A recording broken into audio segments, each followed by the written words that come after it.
하느님께서는 어떤 사람의 기도를 들어주실까요? 비슷한 상황인데 어떤 사람의 기도는 안 들어주시고 어떤 사람의 기도는 들어주기도 하시죠. 예를 들어서 게으른 사람의 기도는 하느님께서 들어주지 않으십니다. 그런데 무기력한 사람의 기도는 하느님께서 들어주십니다. 이 차이가 뭘까요? 게으름과 무기력의 차이는 겉으로 볼 때는 비슷할 수 있죠. 게으른 것은 할 수 있는데 안 하는 겁니다. 무기력한 것은 하고 싶어도 힘이 나지 않는다는 거죠. 게으른 사람이 아무것도 하지 않으면서 하나님의 뜻대로 움직이지 않으면서 하느님 주십시오 하면 하느님은 들어만 주십니다. 그러나 무기력한 사람이 주님 제가 할 수 있는 게 없습니다. 그러나 저를 도와주신다면 제가 하겠습니다. 이 사람에게 있어서 기도는 최선이었죠.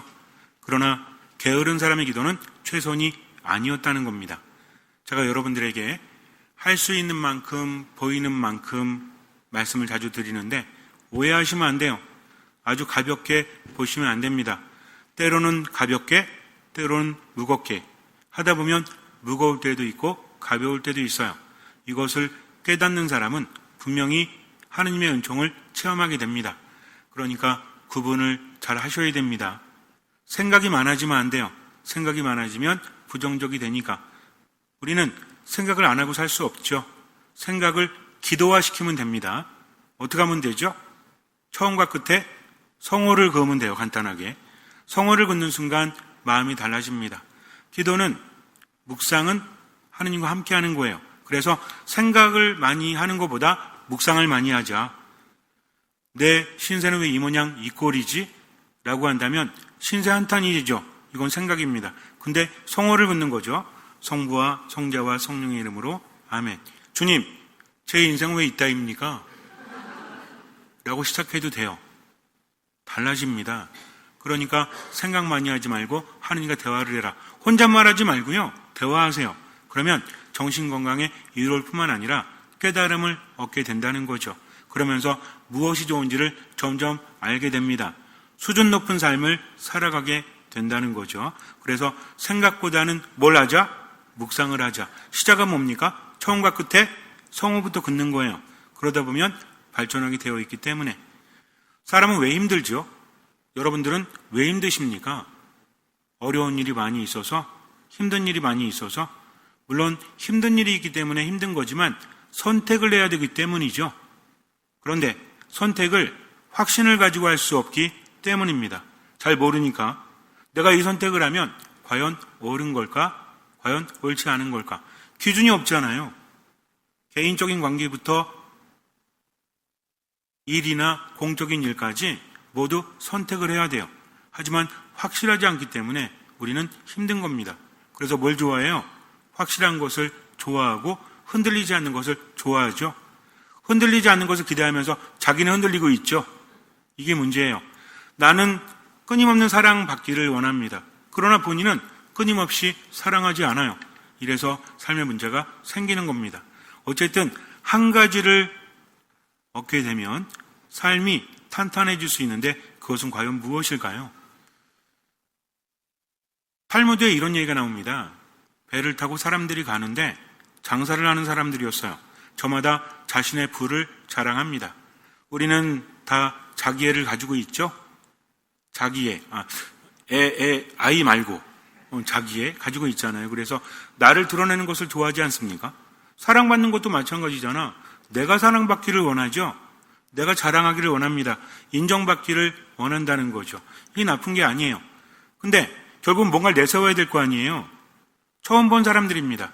재산을 자랑합니다. 장사를 하러 가는 사람들이기 때문에 나는 이만큼의 돈이 있습니다. 나는 이 정도의 땅이 있습니다. 서로 막 자랑을 하는 거예요. 땅 문서도 보여주고 또 돈도 보여주고 보석도 보여주면서 조용히 있는 사람이 있습니다. 사람들이 물었죠. 당신은 무엇을 가지고 있습니까? 나도 많은 것을 가지고 있는데 보여줄 수가 없습니다. 참으로 안타깝군요. 그거 있잖아요. 좋은데 보여줄 수 없고 이런 거 있잖아요. 선전도 있지 않나? 참 좋은데 뭐 이런 거 있잖아요. 어쨌든 웃기는 얘기를 해도 안 웃고. 여러분, 제가 늘 부탁드리는데 떼짐에서 오면 불 꺼놓고 기도한다고 다 신중해 이렇게. 불 꺼놓은 거는 그냥 자기를 바라보라는 겁니다. 하느님 바라보라는 거죠. 그리고 제가 눈이 별로 안 좋아. 여러분들 표정이 잘 안 보이거든요. 그러니까 마음껏 웃어도 돼요. 마음껏 뭐 표정 지어도 됩니다. 이렇게 신중하게 이렇게 바라보지 마시고.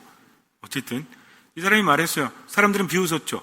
개뿔도 없는 게, 쥐뿔도 없는 게. 쥐가 뿔이 있나요? 가끔 헷갈리긴 해. 개도 뿔이 없고 쥐뿔도 없다. 아무것도 없는 거죠. 그런데 해적을 만났습니다. 쫄딱 다 뺏기고 알거지들이 됐어요. 어떤 섬에 도착을 했습니다. 장사를 하기 위한 미천은 다 뺏겼죠. 완전히 알거지가 되었습니다. 그런데 한 사람, 아무것도 가지지 못한 사람은 인정을 받습니다. 이 사람은 지식과 지혜가 뛰어난 학자였기 때문이죠. 그 마을에는 마침 스승이 부족했어요. 마을 사람들이 이것저것 도와주고 살려주고 치료해주고 먹을 것도 주면서 대화를 하죠. 그러다가 이 사람이 매우 학식이 높은 사람이라는 것을 알게 됩니다. 동네 아이들을 맡겨요. 그리고 젊은 사람들도 가서 배웁니다. 알면 알수록 학식이 아주 높은 사람이었고 삶의 지혜도 뛰어난 사람이었기 때문에 유대인들은 이런 전통을 가지고 있습니다. 스승을 참 좋아하죠. 민족성이라는 게 있죠. 우리나라 사람들 나름대로의 한민족의 특징이 있죠. 뭐 있죠? 배달의 민족? 아무튼 우리나라 사람들의 특징이 있죠. 이게 좀 심해지면 어떻게 되는 거야? 우리나라만 잘났다 뭐 이런 거 있잖아요. 특히 이런 거, 그런 거 있잖아요. 저도 가끔 그런 말 하긴 하는데 중국이랑 일본이랑 우리랑 젓가락질 비교할 때 어디가 더 잘한다? 우리나라가 더 잘한다. 이런 거 있잖아요. 이거 뭐라고 하죠? 국뽕이라고 하나? 어쨌든 너무 지나치면 안 되지만 그래도 우리만의 자부심이 있죠. 가끔 유튜브 통해서 보면 그런 데잖아요. 미국 같은 데서 한국 학생들 보면 너 공부 좀 하니? 아, 난 조금 합니다. 얘는 되게 잘하는 거래요. 근데 백인들이 나 잘한다고 하면 얘는 별로 못하는 거래요. 이런 거 어떤 느낌인지 아시죠? 우리들만의 특징이 있다고 하지 않습니까? 뭐 이런 것도 있다고 하죠. 물건 사고 나서 어떤 민족들은 뭐 이거 얼마에 샀는지 아냐? 나 비싸게 샀다 이걸 자랑하는데 우리나라 사람들은 뭐 자랑하는데 싸게 산 거 자랑한다고 하죠. 이런 것도 민족의 특징인 것 같지만 어쨌든 좀 대단한 민족이긴 하죠. 이런 거 있습니다. 자부심은 가질 필요가 있죠. 근데 너무 넘어서면 안 된다. 뭐가 되면 안 된다? 국뽕이 되면 안 돼요. 이거는 좋지 않은 거니까 어쨌든 자부심은 있어야 되는데 유대인들은 매우 중요하게 여기는 게 있습니다. 그들은 일단 돈을 중요하게 여기죠. 돈을 왜? 돈이 매우 중요하고 유배를 겪은 사람들이잖아요. 그래서 돈이 있어야만 살아갈 수 있기 때문에 그들은 지금도 그런지 모르겠지만 자녀들에게 직업 하나는 이어주잖아요. 얘가 대학 교수를 하든 법조인을 하든 뭘 하든지 간에 유사시에 먹고 살 수 있는 기술을 제공해 준다고 합니다. 그리고 경제적인 관념이 매우 뛰어나다고 하죠. 그래서 20살 정도 되었을 때 뭐 지금도 그런지 모르겠지만 성인식 할 때 돈 준대요. 얘는 돈 주고 돈 받으면 어떻게 해야 돼? 우리도 돈 받죠. 언제? 세배할 때? 뭐 이런 것도 전통이지 않습니까? 그럼 얘는 어떻게 해야 돼요? 돈 받고 나서 이 돈을 불려야 됩니다. 이런 관념이 매우 뛰어나다는 거죠. 그리고 그 사람들은 남녀를 불문하고 대학을 가려면 어딜 가야 되죠? 군대를 가야 됩니다. 그래서 대학에 합격하고 나서 군대 갔다 와서 대학을 가는 거죠. 남자든 여자든. 그렇지 않으면 이스라엘 시민이 될 수 없나? 그런 기준이 있습니다. 워낙 독특하죠. 그들의 탈무드, 우리나라에서도 탈무드식 교육 이렇게 말하죠. 제가 완전 전문가는 아니지만 여러분들 착각하지 마세요. 탈무드는 우리하고 맞지 않습니다. 신앙인들하고는 좀 맞을 수 있겠는데 탈무드식 교육 방법? 요즘에는 뭐든지 좀 이용해가지고 돈 벌려고 아주 혈안이 된 것 같아. 탈무드라는 것은요, 신앙이 결여되어 있다면, 그리고 특별한 민족의식이 없다면, 선민의식이 없다면 탈무드식 교육은 이게 쉽지가 않습니다. 유대인들 교육 중에서 가장 중요한 게 뭔지 아십니까? 쉐마 이스라엘, 들어라 이스라엘아. 누가 말씀하신 거죠? 하느님의 말씀이기 때문입니다. 이게 중요한 거예요. 이런 의식이 없다면 탈무드식 교육을 아무리 해도 그냥 고개를 끄덕일지 모르겠지만 삶에 와닿지는 않죠. 하지만 탈무드를 보면 흐름이라는 게 있습니다. 그게 뭐냐면 지혜를 매우 중요하게 여긴다는 거죠. 지식도 중요하지만 지혜는 더 중요합니다. 어쨌든 마을 사람들은 그의 학식을 알아봤어요. 그의 지혜를 알아봤습니다. 그래서 큰 학교를 지어주고 어른으로 대접을 합니다. 그때 알거지가 된 사람들이 와서 이렇게 말해요. 우리의 재산은 없어졌지만 당신은 빼앗기지 않는 재산을 가지고 있었군요. 이게 뭡니까? 이게 지혜라는 거죠. 그래서 탈무드에서는 지혜를 매우 중요하게 이야기하는데 이 지혜는 어디서 오는 걸까요? 이걸 우리가 알아야 한다는 거죠. 소크라테스라고 아시죠? 우리나라 사람들은 이제 소크라테스 많이 알죠. 누구 때문에? 나우나 때문에. 테스 형 막 그러죠. 근데 소크라테스가 그리스의 현자였죠. 매우 똑똑한 사람이었습니다. 소크라테스 친구가 어느 날 델포의 신전에 가서 이렇게 물었대요. 소크라테스보다 더 지혜로운 사람이 있습니까? 신탁을 내려달라는 거죠. 그랬더니 거기에서 말하기를 소크라테스보다 더 지혜로운 사람은 없다라고 말을 해요. 이 친구는 소크라테스가 너무나 자랑스러운 거죠. 가서 이야기합니다. 여보게, 내가 신전에 가서 물었는데 자네보다 똑똑한 사람은 없다고 하네. 자넨 참 대단하이. 소크라테스가 말합니다. 내가 똑똑하다고? 말이 안 돼. 나는 똑똑하지 않아. 너무나 궁금했어요. 그래가지고 그때 유명했던 학자들을 찾아가서 질문합니다. 이것저것 묻다 보니까 뭐야? 이 사람들이 똑똑하다가 이러면 나 있는데 진짜 똑똑한 사람이 없어. 소크라테스는 깨닫습니다. 내가 제일 똑똑하구나. 왠지 아세요? 나는 내가 모른다는 것을 알고 있지만 이 사람들은 자기들이 모른다는 것조차 알지 못하는구나. 그러니까 내가 제일 똑똑하다. 그나마 뭘 아니까? 내가 모른다는 것을 알기 때문에. 이게 무지해집니다. 근데 요즘에 이게 널리 또 이야기되어지고 있죠? 메타인지라고 들어보셨어요? 메타인지. 여기저기서 이야기하죠? 이것도 메타인지 찾아보잖아요? 그러면 또 애들 교육 나와 또. 상위 1% 애들이 메타인지가 뛰어나다. 얘네들의 특징이 뭐래요? 얘네들은 자기들이 뭘 아는지 뭘 모르는지 알고 있다. 이게 공부 잘하는 애들의 특징이래. 여러분들은 메타인지가 뛰어나셨습니까? 아니면 지금 뛰어나십니까? 이거 착각이에요.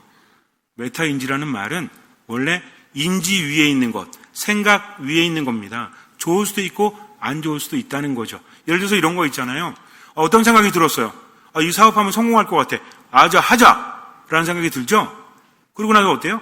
돈이 얼마가 들 건지, 또 내가 성공할 수 있는지 생각하겠죠. 순간 드는 생각이 있지만 생각해보니까 어때? 이거 될 것 같아? 안 될 것 같아? 라는 생각을 하게 하는 또 생각이 있죠? 이게 메타인지입니다. 그러니까 순간 감정이라든지 순간 생각이 들었을 때 섣불리 움직이지 않고 거기에 대해서 다시 한번 평가를 해보는 거죠. 이게 메타인지예요. 그럼 사람마다 메타인지가 같을까요? 다를까요? 다를 수밖에 없죠. 메타인지가 좋은 경우도 있습니다. 그러면 섣불리 판단하지 않을 수 있는 거죠.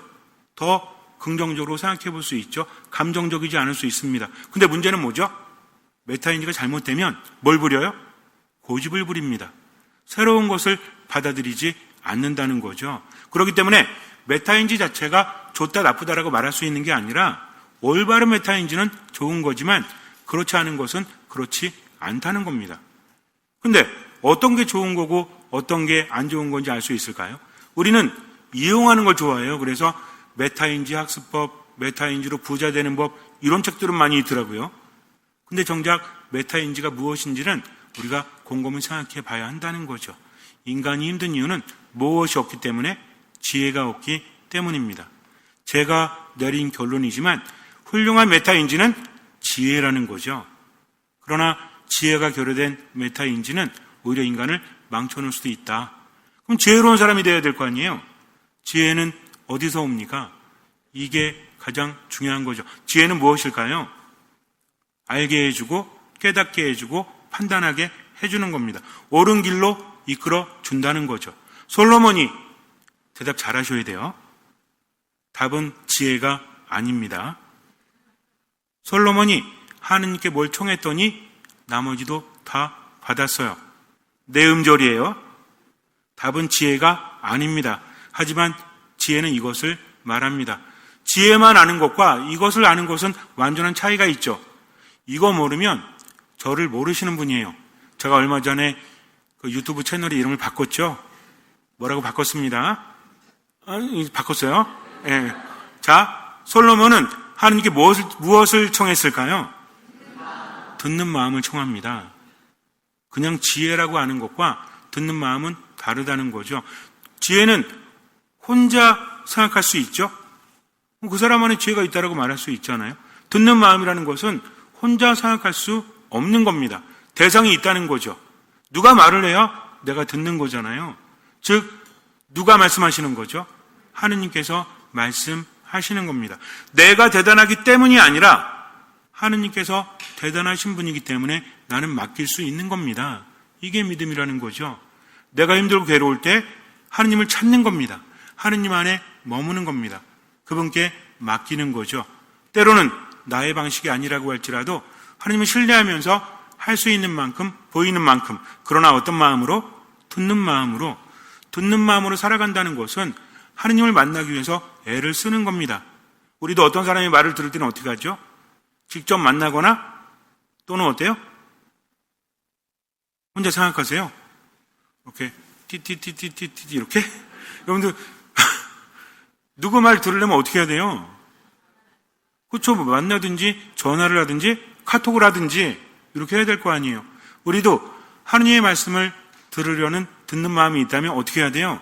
미사 안에 머물든지 말씀 안에 머물든지 기도 안에 머물든지 그렇게 하면서 자꾸만 들어야 됩니다. 그럼 어떻게 됩니까? 하느님께서 나와 함께 하시면서 일러주신다는 거죠. 두 번째는 뭐죠? 듣는 마음이 듣고 그냥 알았어요 이러는 거예요? 듣고 어떻게 하는 거예요? 실천한다는 겁니다. 그렇기 때문에 듣는 마음인 거예요. 듣는 귀가 아니야 이거는. 듣는 뭐요? 마음으로 듣는다. 우리 그런 말 하잖아요. 내가 마음으로 정말 마음으로 당신을 사랑해. 내가 마음으로 이야기할게. 내가 마음을 터놓고 이렇게 말할 때는 뭐란 얘기야 이거? 그냥 하는 말이 아니라 어떤 느낌인지 아시겠죠? 뭔가 더 절실하지 않습니까? 뭔가 더 확실하지 않습니까? 듣는 마음이라는 것은 주님, 당신을 신뢰합니다. 저에게 말씀하십시오. 제가 따르겠습니다. 이겁니다. 때로는 제 생각과 다르다고 할지라도 이게 듣는 마음이에요. 만만한 게 아닙니다.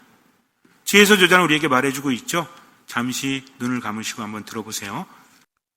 내가 기도하자 나에게 예지가 주어지고 간청을 올리자 지혜의 영이 나에게 왔다.